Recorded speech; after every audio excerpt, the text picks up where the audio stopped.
ናቸው የልጅና ወንድሞቼ ናቸው የቀበሯት። ታዲያ እነሱን አገናኘኛ የቀበሯት አገናኘኝ።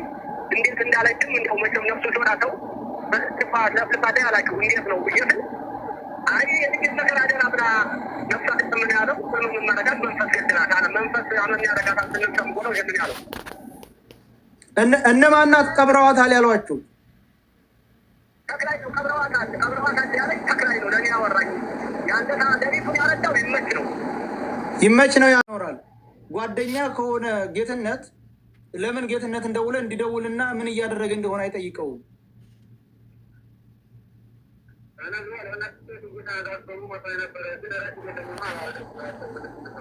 ማን ነው ረሲድ የለኝም ያለው? ጌትነት ነው ወይ ጌታውን? ያስሞላህ ታዲያ ቀልድ ነው እንደ ረሲድ የለኝም ተብሎ ልጅቷ አለኝ ተባለ።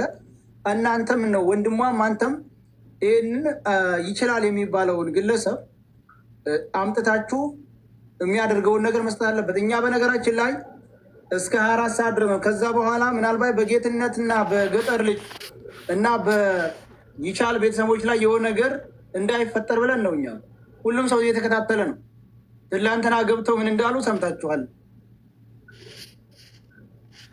ይመች የሚባለውን ግለሰብ እናንተ መሆን አፈርታችሁ ነው እንዴ?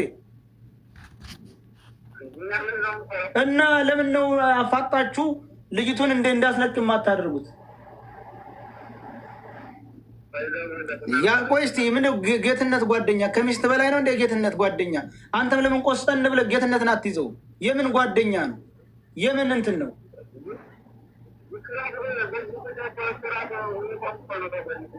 ምን አባቱ ይቆማል? ይሄ መቆም ነው እንደ እንዳትደውልብኝ እኮ አለ ጌትነት። ቅድም ደውዬለት በዚህ ጉዳይ እንዳትደውልብኝ እኮ አለ። ለአንተ የሚያወራ ሌላ ነው፣ ለእኛ ደግሞ ስንደውልበት በዚህ ጉዳይ እንዳትደውልብኝ እኮ ብሎ ዘግቶ ነው የወጣው ጌትነት የሚባለው ጓደኛ። አንተ ምስኪን ነህ፣ በቃ እየቀለዱብህ ነው ማለት ነው። በእናትህ ዝጋውና ሀሳብን ስጥ። በእናትህ መሆን ያለበት እነዚህ እኮ እስከዛሬ ድረስ ሰይድ መሙላት አቅቶት ረሲድ የለኝም የሚል ባል እንዴት አብዲ ቆይ አንድ ጊዜ በእናትህ ቆይ አንድ ጊዜ አብዲ ሰያ አንድ ጊዜ ሀሳብ ልስጥ። ትላንትና ጀምሬ ብዙ ጊዜ የገስት እያላኩ ሪከርድም እያደረኩልህ ነበረ። ልታስገባኝ አልቻልክም። ይቅርታ። ይኸውልህ ባሏን በለው ዘመዶቿን በለው መፍትሄ ማምጣት ቢችሉ እስከ ዛሬ ድረስ ማምጣት ይችሉ ነበረ። ገባህ አይደለም? ማታን ተጋርመተው 24 ሰዓት ምናምን ጊዜ የሰጡት ሰዎች የሶስቱም ቤተሰቦች የገጠር ልጅ ቤተሰብና የባሏን ቤተሰብ የደላላውን ቤተሰብ ይዘው መፍትሄው የሚሆነው እነሱ ቤተሰቦች እጅ ላይ ነው። ሰያ እኛ እስካሁንም ሀሳብ ስንሰጥበት ነበር። እኛም ጋር ገብተው የሆነ ልጅ እዛውም ላይ ያለ እየተጠባበቅን ነው 24 ሰዓት ይሞላ ብለን ነው። እስከዛ ድረስ መልስ ካልመጣ ምናምን የሚል ነገር ነው ያሉትና ከታች እየሰሙ ከሆነ ሰያ ልጅቱ ድንበር ላይ እዛ ገመድ የሚወጣበት አካባቢ ከደረሰች ጨርሳለች። ወደ ሳውዲ መምጣት የለባትም፣ ወደዛው ነው መሄድ ያለባት። ገባህ አይደለ? የገጠር ልጅም የሆነ እየተወነ ነው። አንድ ጊዜ በእናትህ አዳምጠኝ። እሰማለሁ አይደል ሰያ? ይሰማል። በቃ ይኸውልህ መሆን ያለበት 24 ሰዓትም 3 ሰከንድ መሰጠት የለበትም። የገጠር ልጅ 7 ቤተሰቡ 8 ቤተሰቡ ቤት ውስጥ ያሉ ቤተሰቦቹ የደላላው ባልየው ራሱ የዚህ ወንጀል ተባባሪ ነው። የሚገርምህ ነገር ሰያ ምን ማለት ነው? እምድር ላይ ያሉ ሰዎች በተግባር ስራ መስራት የሚችሉ ከሆነ ትላንትና ማታ አንተ ቤት ሲናገሩ የነበሩ ሰዎች የነዚህን የ3 ሰዎች 7 ቤተሰቦቻቸውን በአፈሙዝ ስር ማስቀመጥ አለባቸው። ከዛ በኋላ ለራሳቸው ህዝብ ለራሳቸው ቤተሰቦች ሲሉ የልጅቱ ደህንነት በተጠበቀ መልኩ ቤተሰቦቿ ጋር እንድትደርስ ይደረጋል። ልጅቱ ትላንትና ታይታለች። ልጅቱ ብትወጣ ብዙ ሚስጥር የምታወጣው ሚስጥር ስለሚኖር ልጅቱን እንዳትወጣ ሁላ ለማድረግ ይፈልጋሉ። ልጅቱ በህይወት ከቤተሰቦቿ ጋር በስርዓት የማትገባ ከሆነ እነዚህ ሰዎች ቤተሰቦች ላይ እርምጃ መወሰድ አለበት። እናውቀዋለን። በዛ ነው ይሄድ ነው የገመድ የሚባለውን ቦታ እናውቃለን። ገመዱ ደውሉለት ሳይድ ዝጋባቸው። እነዚህ መፍትሄ ያመጡ ምን ልንገርህ፣ ለመጨረሻ ጊዜ መፍትሄው ሀቢቢ ሰያ በእናትህ የመጨረሻና ለአንዴና ለመጨረሻ ጊዜ መፍትሄ የሚመጣው ነፍጠኛው አሁን የእኛ አካባቢ እዛ ቦታ ሳይደርስ እንደዛ ያለው ነገር ሳይደርስ ይሄ ይመች የሚባለው ተክሌ ላይ ትላንት ሲጨቃጨቅ ነበር ብለውናል። ይመች የሚባለው በትክክል ተክሌ ጋር ደውሎ ልጅቱ እንድትወጣ ማድረግ አለበት ነው። ሌላ ቦታ ላይም ንጹሃን ሊደርስበት አንፈልግም። ለምሳሌ እችን ልጅ ከችግር ገብቶሃል። በመጀመሪያ ይሄው ግን ይሄ መጀመሪያ የምንችለው እናድርግ ነው። ያንን ቤተሰቦቻቸው እንትን ይበሉ የሚባለው እንደ አማራጭ ልንወስደው አይገባም። ምንም የማያውቁ ንጹሃኖች እዛ ምንም ነገር ወንድሞቻችን ወገኖቻችን ስለሆኑ አሁን ቆይ አንድ ጊዜ ይመች የሚለው በመጀመሪያ ይሄ ሁሉ ከመድረሱ እኛንም ማድረግም አንችል።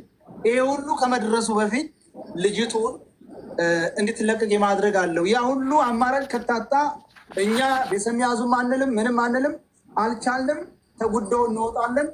የራስ ወገን የሆነ የራሱን እርምጃ ይወስዳል። ገብቶሃል? እኛ እንደዛ አድርጉ እንደዛ አታርጉ የምንልበትም እንትን አንልም። እኛ ባለን አቅም የምናደርገው ልጅቱን እንድትፈታ ነው። አቅማችን ካልቻለ አላስፈታም ካለ ጉዳዩን ጥለን መውጣት ነው። ከዛ በኋላ የሚነጋገር አካል የሚነጋገሩበት እኛ ያገባል። አቤት አባቷ ማውራት ትፈልጋለህ? አንተን ቁጥሩን ሰጠህና ታወራዋለህ። እሺ